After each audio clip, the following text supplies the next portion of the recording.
Today, someone came into the office and said, one of the pastors said there's going to be a Father's Day gift.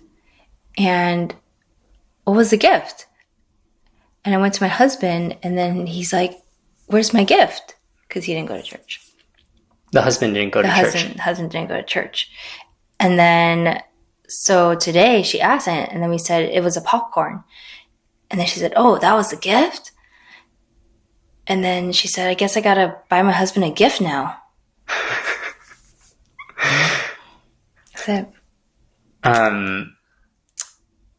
How'd this popcorn idea come about? For special events like this, like Mother's Day, we pass out carnation flowers. And when it came to Father's Day, we're trying to figure out a gift. And at first, we're just like, okay, no gift. Or no, like, anything. No backdrop, nothing to give. And then I said, I would like to do popcorn. Actually, what I said was, I want to do popcorn. I didn't ask. I should have asked. And then they said, oh, okay, let's do that. And then so I just started planning it and the logistics of it. But what made you think popcorn, though? I think because last year I wanted to do popcorn, but I felt like it was too soon because the logistics of planning popcorn for an event seemed kind of big. And I felt like it's not an outrageous thing to do, but I think for our church, it's a little bit out there. So I thought last year was too soon. But I felt like this year we could step it up a little bit more, but not go crazy. So I thought popcorn is just a little step up. It sounds like it was a hit. I hope so. Shout out to Hannah and Justin for providing their popcorn machine. Yeah, I'm so glad that they lent it to us and we can borrow it. It was great. How many bags did you have to make total? Or maybe I should ask, how many popcorns did you have to pop? We had to, first I was told 800, so we bought 1,000 bags. I tried to find the smallest bag, 1 ounce. I had to calculate how much popcorn we can make to provide the number of bags for the Mandarin, Cantonese, children, and English service. So I tested it out 2 weeks before. I timed it and I calculated how long it took and how many bags it fit. So I don't know if you guys care, but an 8-ounce unpopped kernel bag with butter will fill up, if you're generous, like 8 bags of 8 1-ounce bags. So basically 1 ounce of unpopped kernel is 1 ounce of pop bag kernel. I know it sounds simple, but it's so hard to you have to test it in order to figure out if it's actually right. Another shout out to all the helpers that were helping pop the popcorn. Yes. It was, I couldn't have done it without them for sure. And they figured out a whole system, so that was good. So they were popping during the service. They were popping nonstop since we started at 8 a.m., taking the things out, and then they just kept popping. Now, there's a small debate about whether or not we should skip worship service in order to pop popcorn. Okay, so this is what we did. This is what I did. I decided to give 3 shifts. See, it's not as easy as just let's have popcorn. I did 3 shifts. I had to rent another popcorn machine because after testing it, I figured, this is for 4 hours, we cannot pop 1,000 bags of popcorn. And you and I also debated about that, about the renting of the machine. Oh, and then another idea was to actually buy a ready-made popcorn bag from Sam's Club or something. But then that kind of kills the idea a little bit of fresh popcorn. Anyway, I figured it's just easier to rent because I already bought all the kernels. I bought a lot of kernels too, so I had to calculate all that. Anyway, it doesn't matter. So I figured out the shifts. So I have an 8 to 10 shift, a 10 to 11:30, and 11:30 to 12:30. So at some point, a person can attend service. And I just put it out there. I emailed a bunch of people.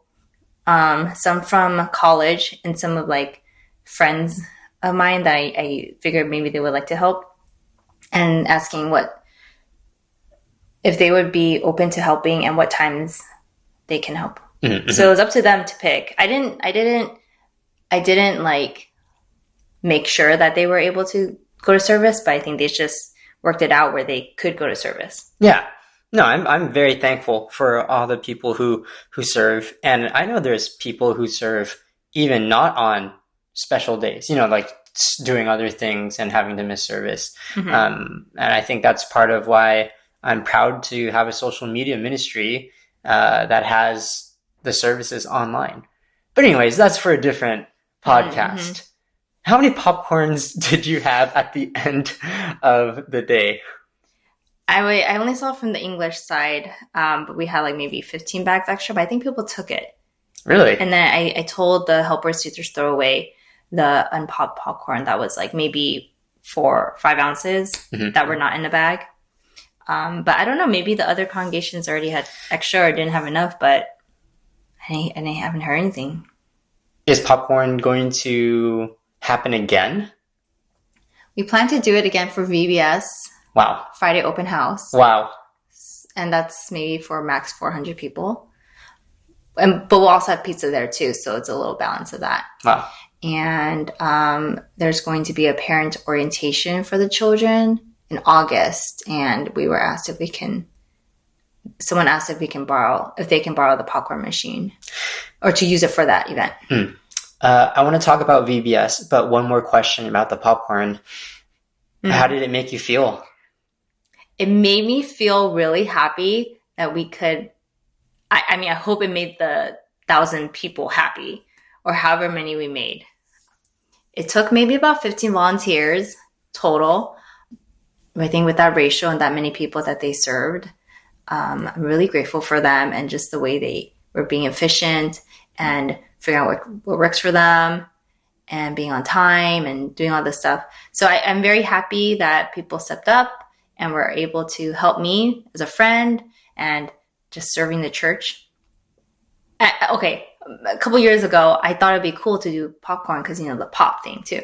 So I felt like I got to do what I dreamt of doing what I thought 3 years ago that I wanted to do. You want to talk about how it made you feel about Snowsiety and serving a bunch of people? Well, see, that's a little different because, yes, okay, it made me feel like just the Snowsiety days, but only because I had to cover the front office that day. And like I had to cover from 9 to 12:30, and I had to help like make copies and figure out the towel situation that in the bathroom. So I felt like I was running back and forth in that sense of Snowsiety. But it was a very rare time that I would have to cover the front staff and do an event.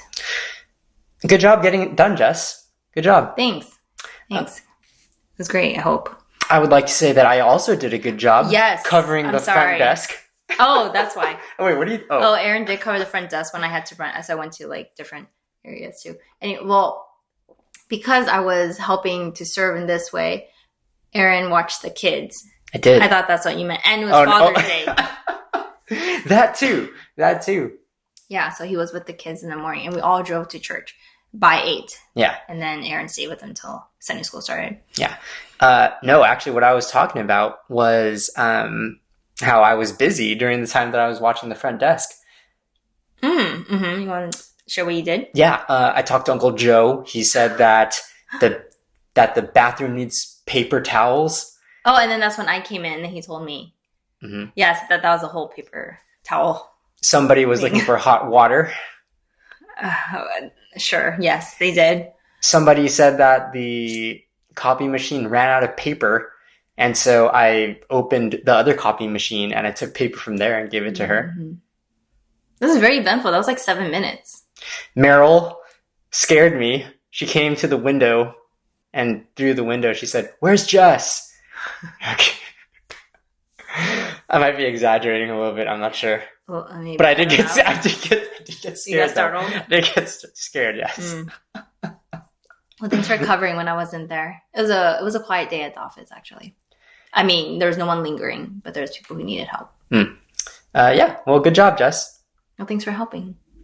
So like I said, I want to talk about VBS. Now, I feel like our life has been overtaken by VBS a little bit. Am I overstating things?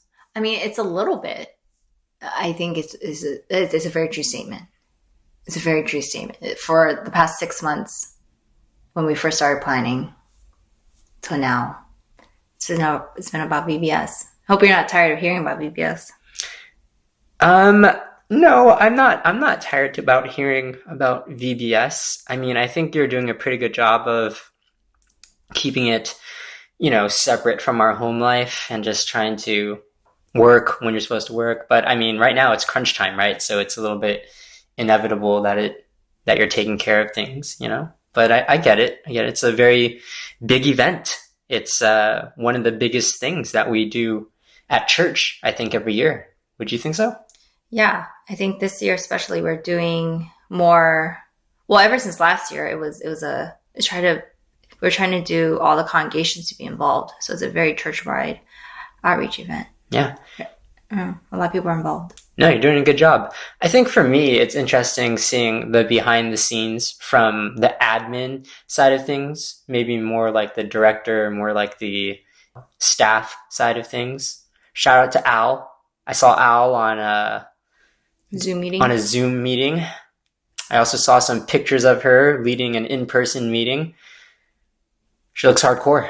Yeah, I mean, there was other admin people too, but yeah, she led those parts that you saw. Anything you want to say before VBS happens next week? Do you feel ready? I feel semi-ready. This is a big question, Aaron. I don't know. It has to be its own separate episode. I guess we'll just have to do a podcast after VBS then. Okay, I will say I'm ready and I'm excited. I feel like I get to do what I love to do. That's a big everything. There's so much that entails, but I think it'll be a fun week. Tell me about the shirts that you designed for VBS. So I wanted to make it a bit interactive or make the students like kind of have fun with the shirts. So I did like a coloring shirt so that the first day the students can color their shirt. With like markers? Yeah, with fabric markers. So I designed a specific artwork where they can fill in little segments. So I did that, and it's on a white shirt. And then the volunteers have a different design. I don't know why I really did it. I think I wanted something that people wanted to wear because the kids' shirt was a little bit more on the fun side. And although it's okay that the adults have a fun shirt. I just wanted them to be able to wear it on a little bit more daily basis than like a pajama kind of a shirt. Right. But we'll see if that happens. Like you actually want people to wear the VBS shirt, not like as an exercise shirt. Yeah. Or like going to the gym shirt. Yeah, I don't know if I achieved it. I did feel like I had to add the year. I'm iffy about adding years on shirts. Yeah. But it's like a VBS thing. But I didn't add our logo, which I'm okay with. Yeah. I remember you told me that you didn't like dates on shirts. Is it because like it's weird seeing a shirt from like 5 years ago and you're like, why are you still wearing that shirt? I think it's my personal like aesthetics. Like I don't care to wear shirts with years. But I think it would make sense for VBS to have the year on it. It's like a souvenir. Yeah, sure. Mm-hmm, mm-hmm. How about for retreats? Do you think it's okay for retreats to have years on them? Summer retreat 2007? I don't think I put the year on the youth retreat this year. I forgot if I did. Do I care? The basketball ones I do for church, those I add years to it. That makes sense though, because it's like a season, right? Yeah. A basketball season. Youth retreats, I don't know. I'm more indifferent about that one. How about like class shirts? Like if Unicoi had a shirt, Unicoi class of 1999. See, when you say 1999, it sounds cool, but when you say like 2020, it doesn't sound very cool. I don't know why.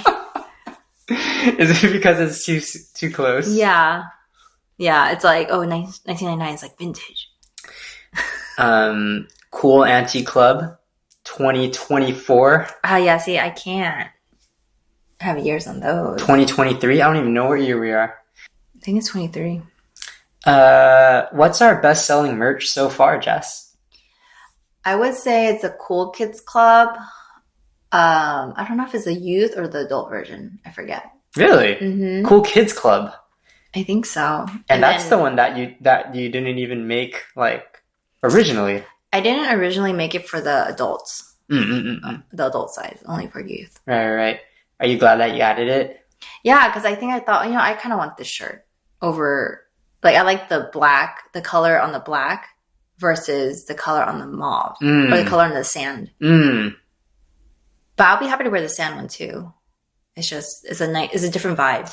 Are you telling me that you're going to wear your own merch?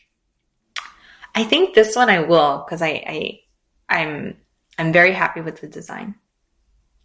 The VBS shirt, I don't know if I'll wear.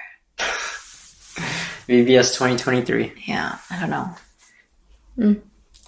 Thanks everyone for buying our merch. Yeah, thank you. I should say fundraise. I should say supporting our fundraiser. Yeah. Buying our merch. I ordered almost double the number that was sold for pre-order, that we fundraised for pre-order. I think that's it. I don't know if we'll do it another run if we sell out, but I don't want to buy too much, so I just bought a little bit more than what was pre-ordered. And thanks everyone for listening to our previous podcast. It's nice to know that we're not just speaking into the void, but we still have some friends. Yeah, thanks for being our friend.